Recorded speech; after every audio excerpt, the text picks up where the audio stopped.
relief. There's a sense of encouragement, given that it is this very request that they've been trying to make from the onset, that the destruction, that the desecration of a sacred site is a violation of the laws of Belize that needed urgent attention. It might be a little bit late, but we expect, and Santa Cruz unanimously expects, that the Institute of Archaeology will bring forward all the relevant laws that can deal with the infractions that have occurred with respect to that mound at Ushbenka.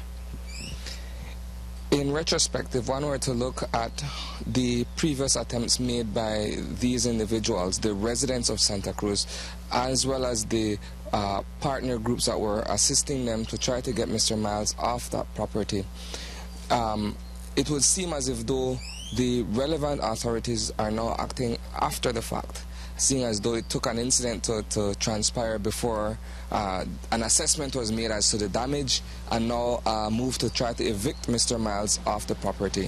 What has been their sense in terms of you discussing with them the latest developments? The fact is that one of the things that the Institute of Archaeology, and perhaps all of us in general, need to appreciate is that for the Maya people, Ushbenka, and for Santa Cruz in particular, Ushbenka is a living part of them. It would be similar to going and building your house at the cemetery in Belize City. One would want to see the urgency of dealing with that. I point that out because Ushbenka is much more than an economic opportunity for Santa Cruz. It is a part of their living heritage, and it is something that in their mind needed urgent attention.